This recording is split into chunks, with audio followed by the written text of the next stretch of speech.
अस्सलाम वालेकुम, नमस्कार, सत श्री अकाल एंड गुड इवनिंग। मैं हूं अर्ज़ू काज़मी और आप देख रहे हैं पॉइंट ऑफ व्यू।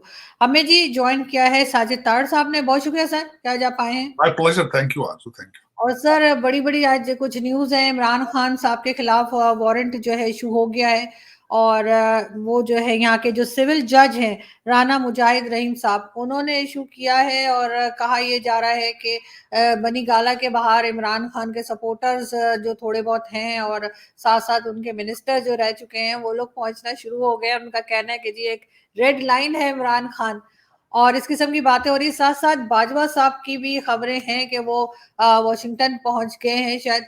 और इस सब को आप किस तरह देखते हैं सारी सिचुएशन को? ये क्या हो रहा है? दूसरा इमरान खान के ऊपर लोग ये भी कह रहे हैं कि एस्टेब्लिशमेंट की तरफ से भी कोई आशीर्वाद है तभी इमरान खान के वारंट निकल आए हैं। देखें, मेरे ख्याल में आरजू ये स्टेज शो का आखिरी ड्रामा है। ये आखिरी किस्त चल रही है और हम नजदीक पहुंच चुके हैं जिस कंक्लूजन पे जो चल रहा था।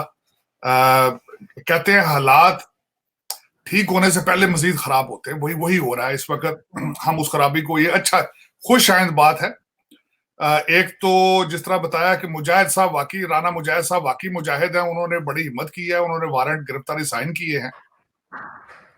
लेकिन गिरफ्तारी इतनी आसान नहीं है मेरे ख्याल में। अभी जब मैं आपसे बात कर रहा था, जिस तरह आपने खुद फरमाया, मुराद सईद साहब वहां पे भाषण दे रहे हैं, शेख रशीद साहब वहां पे इकट्ठे हो चुके हैं बनी गाला में, और जो ड्रोन ज़दा इलाकों से लोग जो जिन पे खान साहब ने बहुत बड़ी इन्वेस्टमेंट करके उनको मुजाहिद बनाया है, उनको जिहाद की ट्रेनिंग दी है उन्होंने, वो इकट्ठे हो गए हैं। क्योंकि पंजाबी जो है वो जरा सोच के आते हैं हर चीज को, लेकिन वो जो हमारे पठान भाई हैं, वहां पे जो बेरोजगार पठान भाई हैं और जो बिलखसूस ड्रोन ज़दा हैं, जो ड्रोन के जिनको ज्यादा शिकार थे, खान साहब ने बड़ी इन्वेस्टमेंट की, उनको जिहाद की ट्रेनिंग देते रहे, वो पहुंच चुके हैं वहां पे, आहिस्ता आहिस्ता आ रहे हैं।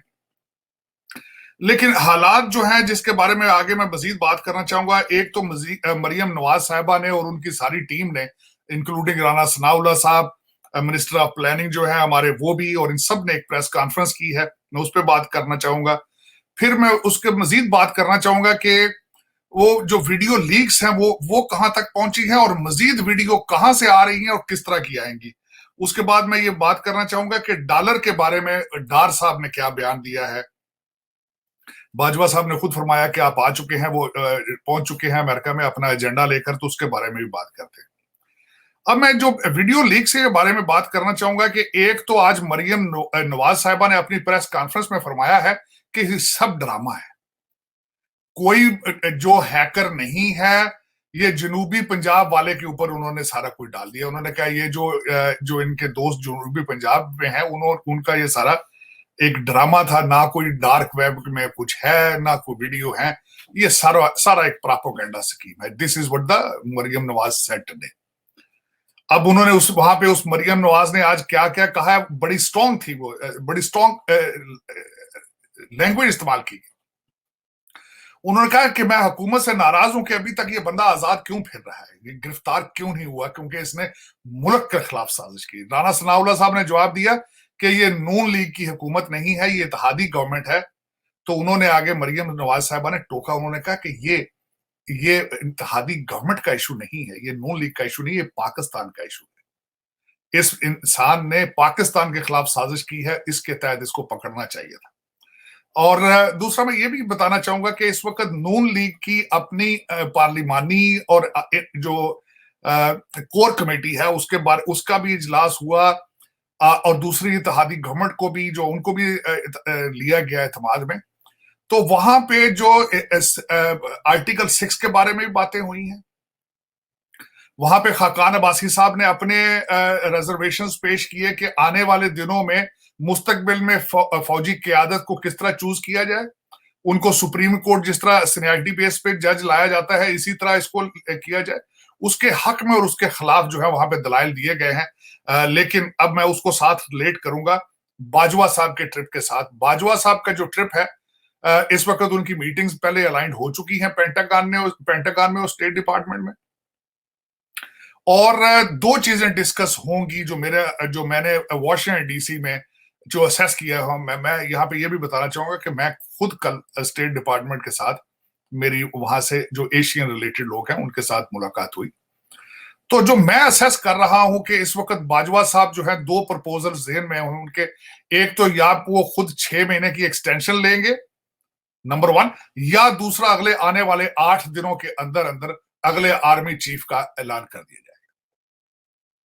हुकूमत और एस्टेब्लिशमेंट इस पॉइंट पे पहुंच चुकी है कि जो कंट्री के अंदर इस वक्त जो इस्तराब है, जो हैजानी कैफियत है इस वक्त, वो ठीक होगी जब अगले आर्मी चीफ का नाम डिक्लेयर कर दिया जाएगा। ये हुकूमत ने और एस्टेब्लिशमेंट ने ये फैसला कर लिया, या तो बाजवा साहब 6 महीने आगे चलेंगे या फिर ये अगले 8 दिनों के अंदर अंदर। अब इस 8 दिनों की वजह क्या बनी है, क्योंकि इस वक्त जो हमारे मुफ्ती मैकियावली नियाजी साहब ने चैलेंज दे दिया है कि 8 दिन के बाद वो लोगों को लेकर हमला कर देंगे इस्लामाबाद के ऊपर।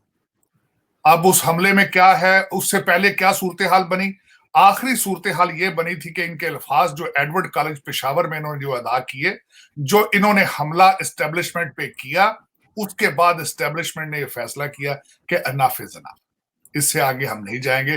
खान साहब ने एक तो एस्टेब्लिशमेंट के खिलाफ नारे लगवाए और फिर वहां पे उन्होंने ये अल्फाज इस्तेमाल किए कि अगर एस्टेब्लिशमेंट ने सोशल मीडिया को चलाना है तो हमारी सरहदों की हिफाजत कौन करेगा।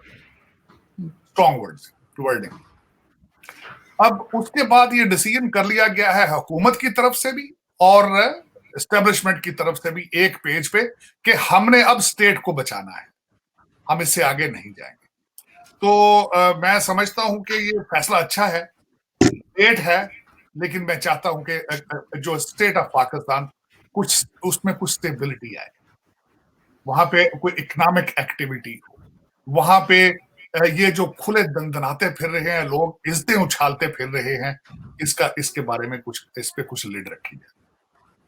सर अभी आपसे बात मैं कर रही हूँ तो उस वक्त मुझे आवाज आ रही है कि बाहर काफी बारिश, तेज आंधी तूफान चल रहा है, तो मुझे लग रहा है खान साहब के सपोर्टर्स उड़ चुके होंगे अभी तक। दूसरा, मैं जो मैं आरजू भूल ही गया हूं एक बात को मेंशन करने, कि देखें हालत हमारे पाकिस्तान की क्या है। पहले तो वो हमारे भाईजान जो हैकर थे, पहले उन्होंने हमें बेवकूफ बनाया पिछले 2 हफ्ते। जो मैं भूल चुका हूं कि मैं जावेद चौधरी साहब के एक वीलॉग जो उनका अपना प्रोग्राम है उसका मैं हवाला देना चाहूंगा, और फिर कैप्टन सफदर साहब की एक जो उन्होंने स्टेटमेंट छोड़ी, शुरली छोड़ी है, स्टेटमेंट नहीं है, शुरली है, और लेकिन स्पाइसी। उन्होंने ये कहा है, जावेद चौधरी साहब कहते हैं कि देखें, एक तो ये शर्म का मुकाम है कि हमारा मुल्क जो है वो वीडियो लीक्स पे चल रहा है, सियासत नहीं हो रही है, वीडियो, ऑडियो और वीडियो पे चल रहा है। अब वीडियो जो है, एक उन्होंने शोशा छोड़ा है बल्कि कि किसी ने ये कहा है कि जुल्फी बुखारी और हमारे जो अमीरुल मोमिनीन है उनकी वीडियो को है इस तरह की नाजेबा, जो कि अभी ये एक एलिगेशन है, ये उनके प्रोग्राम जावेद चौधरी का रेफरेंस दे रहा हूं। उसके बाद उन्होंने इस चीज को खुद उन्होंने डिक्लेयर किया है, माना है कि कुछ वीडियोस मौजूद हैं, स्विमिंग पूल है उस पे, और फिर उन्होंने किसी बाथरूम की वीडियो की भी बात की, और फिर उन्होंने एक वीडियो का जिक्र किया है काला बाग रेस्ट हाउस मियांवाली में। और वो जो काला बाग रेस्ट हाउस की वीडियो है उसका साथ कैप्टन सफदर साहब हैं, उन्होंने भी उसका जिक्र किया है।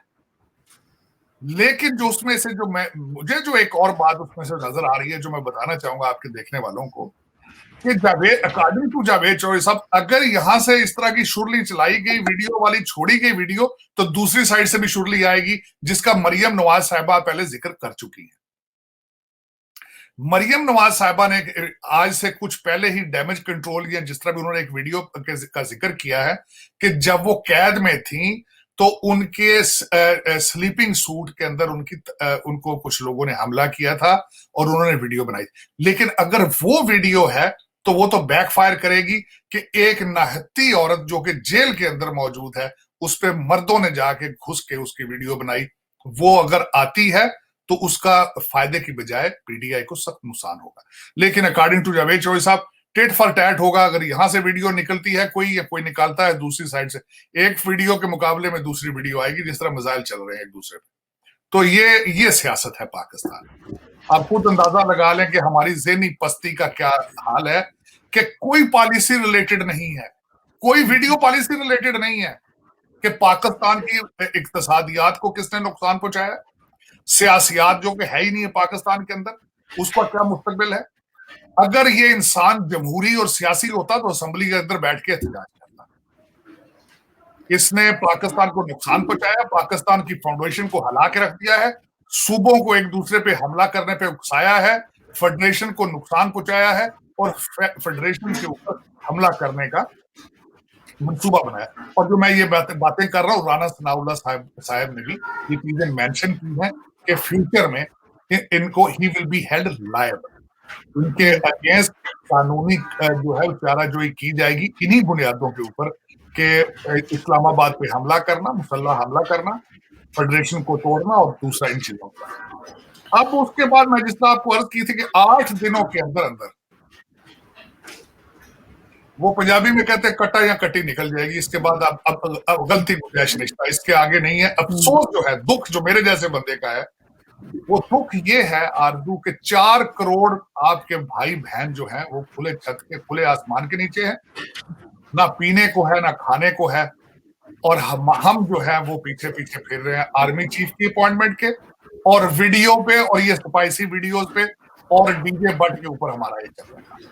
इसको जितना भी कंडेम किया जा सके करना चाहिए। ज्यादती है, ज्यादती है, ज्यादती है, पाकिस्तान के साथ ज्यादती है, जमहूरियत के साथ ज्यादती है, इस्लाम के साथ ज्यादती है, पाकिस्तानियत के साथ ज्यादती है। नहीं, आप बिल्कुल ठीक कह रहे हैं सर, मगर साथ साथ ये भी है कि अगर इमरान खान को अरेस्ट कर लिया गया, फॉर एग्जांपल जैसे कि कहा जा रहा है कि अरेस्ट वारंट आ गए, उसके बाद क्या रिएक्शन आ सकता है? इसलिए कि ओवरसीज पाकिस्तानी तो बहुत हैं, लेकिन पाकिस्तान के अंदर बहुत ज्यादा लोग इमरान खान के जलसे जुलूसों में नजर नहीं आते। तो क्या देख रहे हैं आपके, और हंगामा होगा, और किस घटिया लेवल पे हमारी सियासत पहुंच गई है। वो तो जैसे आपने अभी बताया कि एक दूसरे की वीडियोस बना रखी है। देखिए आरजू, देखिए निकलेंगे, बाहर निकलेंगे। वैसे तो खान साहब की तो ख्वाहिश है, पीटीआई की तो जब भी देखिए दो फर्क है। मैं पहले कंपैरिजन कर रहा था कि खान साहब किस तरह निकलते हैं, क्या कर सकते हैं, क्या सलाहियत रखते हैं। ये मेंशन करना चाहूंगा, खान साहब का पिछला जो धरना था उसमें आरजू मिस्टर एक्स और मिस्टर वाई साथ थे, एस्टेब्लिशमेंट साथ थी, वो चीजें प्रोवाइड करते थे। तो इस दफा वो चीजें नहीं। लोग किस तरह ज्यादा देखे ना, महंगाई के हालात हैं, लोग सुबह की खाते हैं, शाम की फिक्र पड़ जाती है। तो किस तरह अफोर्ड कर पाएंगे कि जेब से पैसे लगा के तो वो इस बंदे को उठा के सड़कों पे फेर रहे हो, जिसका कोई, मेरा मकसद है, और जिसके बारे में मशहूर हो कि जो जिसका एहसान होता है उसी को मारता है, किसी के साथ वफा तो करता नहीं। अब उसमें लेकिन मूवमेंट्स आरजू माजी में भी चलती रही हैं, माजी में भी क्रश होती रही हैं, लोगों को बेवकूफ बनाया गया। भुट्टो के दौर में भी यही था, रोटी कपड़ा मकान अभी तक लोग सीख रहे हैं, जो ख्वाब वो दिखा गए थे। ना किसी को रोटी ना कपड़ा मकान वो दे सके हैं, लेकिन और भुट्टो आज भी जिंदा है। ये तो माजी में भी होता रहा है इस तरह। यहाँ क्या होगा, 4 लोगों को डंडे मंडे पड़ेंगे, लेकिन वो पीटीआई वाले वैसे चाहते हैं कि लाशों पर सियासत की, कोई लाशें गिरे और वो उस पर सियासत।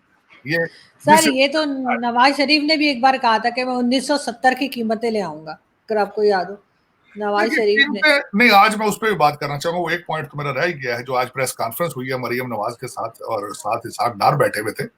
जब उनसे क्वेश्चन किया गया डॉलर और रुपए के बारे में, तो उन्होंने बिल्कुल सही, मैंने भी इसका पहले यही मेरा था कि अभी तक उन्होंने कहा मैंने तो कुछ भी नहीं किया अभी तक। हाँ, सिर्फ डॉलर इसलिए नीचे आया कि जो लोग मुझे जानते हैं माजी से, उन्हें पता है वो जो जखीरा अंदोजी कर रहे थे, जो डॉलर को ब्लैक मार्केट में पैसे बना रहे थे, शायद उन्हें पता है कि मैं आते ही जो कुछ करूंगा वो उन्होंने पहले ही मेहरबानी फरमा दी है। लेकिन अभी तक उन्होंने कहा कि आप studying the market.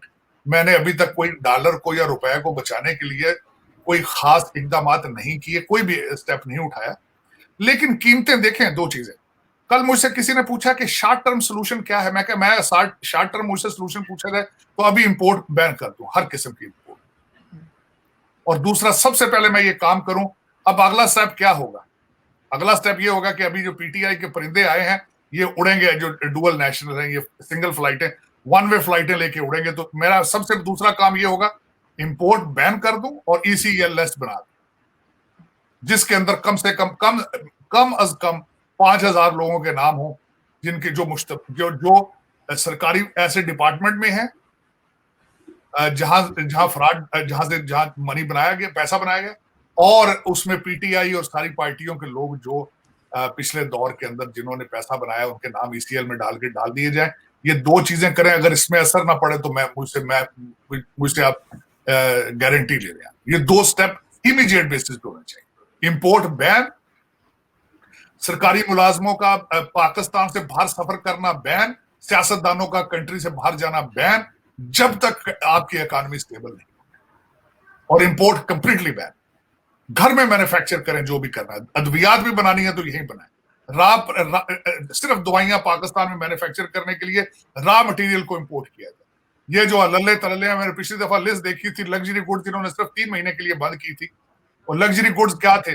Imported makeup, imported औरतों के बैग, जूते, आइसक्रीमें, केचप, सॉसेस, इस तरह की चीज। आप गुजारा नहीं कर सकते, आपकी ब्लीडिंग है यार, कुर्बानी दें आप मुल्क के लिए, आप कुछ लिहाज करें, आप मैन्युफैक्चर करें, लोकल चीजें बनाएं। क्या नहीं है आपके पास? सर लोग तो कहते जो उन्होंने पेट्स रखे हुए हैं उनके लिए खाना भी वो कह रहे थे कि खोल देना चाहिए, उनका खाना वहीं से आता है जी, डॉग फूड और ये सारी चीजें, इसके ऊपर भी हंगामा था। असल में मैंने आरजू आपको कई दफा फरमाया है कि आपको जो लूटा है रूलिंग एलीट ने। पिछली दफा मैं गया पाकिस्तान तो मुझे किसी ने बताया कि अब आरजू लोग पैसा बैंकों में नहीं रखते। इस्लामाबाद, लाहौर, कराची में लोगों के घरों में कमरे भरे पड़े हैं डॉलरों और पाउंडों से। मैंने आपको एक दो दफा ये मैंने चैलेंज किया है, आज आपकी एक रोटी किसी तंदूर पे $2 की भी हो जाए, आपकी रूलिंग एलीट के माथे पे बल भी नहीं आएगी। आपने कभी नोट किया है जो इस्लामाबाद, लाहौर और कराची की सड़कों पे जो गाड़ियां घूमती हैं V8, उसकी कीमत क्या है? जो BMW है, जो रेंज रोवर्स घूम रही है, कभी आपने सोचा कि उनकी प्राइसेस क्या है? आपको पता है V8 पेट्रोल कितना पेट्रोल फूंकती है, लेकिन ये कि आपको अगर नजर नहीं आता तो 4 करोड़ लोग जो है वो नहीं नजर आते, जो खुले आसमान के नीचे मुसलसल बद्दुआएं मांग रहे हैं आपके लिए, मुसलसल। लेकिन सर साथ साथ हम लोगों से भी तो पैसे मांगते जा रहे हैं ना, पूरी दुनिया के आगे जा जाकर। बल्कि इमरान खान साहब का ये भी कहना था कि जी शहबाज शरीफ साहब जहां जाते हैं वो वहां से पैसे मांगने जाते हैं, तो उस पर उन्होंने कहा कि ये तो शायद बांटने जाते थे डब्बे लेकर पैसों के। शहबाज शरीफ भी बिल्कुल ये कहते मैं मांगने जाता था, ये बांटने जाता था। लेकिन वो देखे ना, वो कहते हैं कि अगर शहबाज शरीफ मांगे तो वो भीख है, अगर ये मांगे तो वो इमदाद है, वो जो है ग्रांट है। लेकिन बस जिस कौम को जिस तरह मैं हैरान हूं कि मैं पिछले हफ्ते एक मेरे दोस्त थे, बैरिस्टर थे, लेकिन वो भी मैं हैरान हूं कि उनका भी कहा जाता ना मत मारी जा चुकी। मुझसे वो आधी बातें जब मैं उनसे इमरान खान की बात करूं तो वो कह दें जी झूठ है ये। ओके नहीं जी, इमरान खान तो बातें कर ही नहीं सकते। ये तो जो मीडिया उनके, मैंने कहा यार मैंने खुद स्पीचें उनकी सुनी है यार, बात कर रहे हैं। मैंने वीडियो कुछ चलाई तो फिर उसकी आंखें खुली हैं। लेकिन ऐसा एक उस बंदे ने मैस्मराइज किया है 25 करोड़ लोगों को, उनके सामने वीडियो रख, फिर उसका जवाब क्या था वीडियो देखने बाद? कहते जी हाँ वो इमरान खान साहब जो बेच रहे हैं, जो बिकता है वो बेच रहे हैं। आखिरी जवाब उनका ये था। और this man is a barrister, ये उसकी स्टेट ऑफ माइंड है। तो ये जो लौंडे लपाड़े हैं जो मैट्रिक फेल ट्विटर चला रहे हैं, इनकी तो सोच ही नहीं है ना। इसको तो डीजे बट ने और लड़कियां जो आ जाती हैं, वो जो हमारे अकॉर्डिंग टू मौलाना फजलुर रहमान तितलियां, वो जो तितलियां मेकअप करके आ जाती हैं इनके कार्निवल के अंदर, इनके स्टेज शो के सामने, तो बच्चे तो मरना शुरू हो जाते हैं ना, तो फड़कना शुरू हो जाते हैं जो ट्विटर 20-20 साल के हैं। वो तो उनका तो कोई गर्ज ही नहीं है, ना जिहाद के साथ है ना पीटीए। देखिए कभी आपने नोट किया कि इनके जलसों में सिर्फ 25-25, 20-20 साल के लड़के लड़कियां होते हैं। कोई भी मैच्योर आदमी जो अपना रोजगार कमा रहा है, जो पाकिस्तान के बारे में कोई अकल रखता है, सोचता है, वो नहीं जाता। ये तो बिगड़े हुए बच्चे हैं अमीर लोगों के, वो शाम को फारग होते हैं और उन्होंने लड़कियों के आसपास उन्होंने या तो वो मार्केटों में बाजारों में घूमते हैं उनके पीछे, उनको ये एक स्टेज फराहम कर देते हैं, पीटीआई का जलसा, वहीं आ जाती हैं बच्चियां और वो बच्चे आसपास उनके डीजे बट के गाने शाने सुने, डांस किया। कुछ तो ड्रंक होते हैं, कुछ की तो मैंने ड्रंक वीडियो देखी जलसों के अंदर, नशे की हालत में होते हैं। तो ये कौम को तबाही की तरफ लेके जाया जा रहा था। मॉरल्स खराब कर दिए, इज्जत खराब, हमारी फौज का मुराल खराब, तबाही की तरफ बंदा लेके गया। मैं समझता हूँ, देखिए आरजू, आपको मैंने कई दफा बताया, मेरा पाकिस्तान में किसी पॉलिटिकल पार्टी के साथ कोई रिलेशनशिप नहीं है, नॉट एट ऑल। मेरी पार्टी पाकिस्तानियत है और जो पाकिस्तान को नुकसान पहुंचाएगा, मेरा हक बनता है आप क्रिटिसाइज करूं, उसको तनकीद का निशाना बनाऊं, क्योंकि मेरी मादरे मिल्लत है और ये ड्रामा 75 साल से हो रहा है। मैं शर्मिंदा हूं। आज मैं वाशिंगटन डीसी में बैठा हूँ, शर्मिंदा हूँ। उस रीजन का हर कंट्री इंक्लूडिंग नेपाल भी आपसे ऊपर जा रहा है, इंक्लूडिंग अफगानिस्तान आपसे ऊपर जा रहा है। उनकी करेंसी भी आपसे अच्छी है और उन्होंने रशिया के साथ अपने तेल और गंदम का रिलेशनशिप भी बना लिया और आपको भी उन्होंने एक शटअप कॉल दी है कि प्लीज हमारा नाम लेकर भीख मांगना बंद कर। बिल्कुल। लोगों के बारे में आप कहते थे ये पत्थर के जमाने के लोग, उन्होंने भी कहा कि shut up, don't you dare ask money from the world on our behalf. अंदाजा लगाए आप किस कदर पस्तियों को टच कर रहे हैं। लेकिन खैर सर, शर्म फिर भी किसी को नहीं आ रही। शर्म ये तो है कि हमारे उसी तरह से लगे हुए हैं। आरजू, शर्म तो हमारी डिक्शनरी में ही नहीं है ना। शर्म होती तो ये हालत ही ना होती। बिल्कुल, आप सही कह रहे हैं। हालत देखिए, कराची जैसे शहर में पैनाडॉल नहीं मिल रही, आपको सर दर्द की दवाई नहीं मिल रही। उसके बाद अगर कराची में नहीं मिल रही तो जहां सैलाब है वहां पे क्या हालात है, वो तो अगले 10 साल अभी लगेंगे वहां। डेंगू फैला हुआ है, उसकी मेडिसिन नहीं मिल रही लोगों को, लोग मर रहे हैं। अब आप जो है डेथ्स होनी शुरू हो गई है, मेडिसिन नहीं।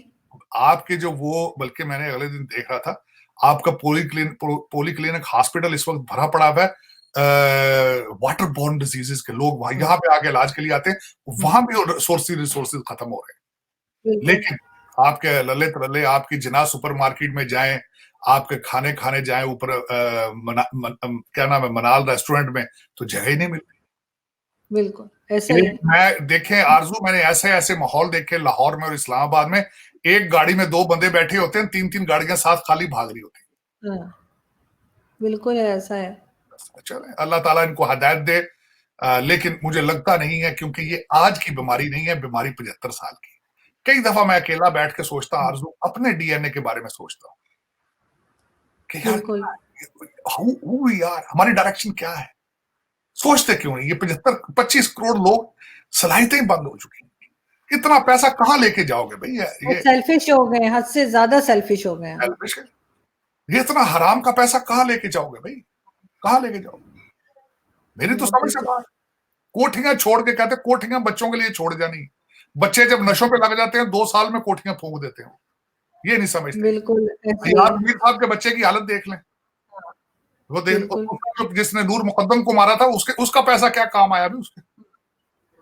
लेकिन इससे इबरत नहीं लेनी, औलाद को किरदार साजी नहीं करानी, शराफत प्रमोट नहीं करनी। वो अपने पास होगी तो देंगे। जो बच्चे होते हैं माँ बाप से ही सीखते हैं। जो माँ बाप ही चोरी चकारी कर रहे होंगे तो बच्चों ने क्या सीखना है? खुली किताबें इस्लामाबाद के अंदर खुली किताबें मौजूद हैं पढ़ने के लिए, लेकिन ये नहीं पढ़ेंगे। ये इनकी डायरेक्शंस जो हैं, इन्होंने डॉलर और पाउंड को खुदा बना लिया ना, उस बिल्कुल ऐसा ही है। और सर हम देखते हैं कि आगे क्या होता है, इमरान खान को अरेस्ट कर पाती है पुलिस या नहीं, उस पर अपडेट्स जो है आती रहेंगी और हम आपसे जो है रिक्वेस्ट करते रहेंगे कि आए और सर उस पर बात करें। बहुत शुक्रिया सर कि आपने ज्वाइन किया। Thank you Aarzoo. Thank you so much. Thank you.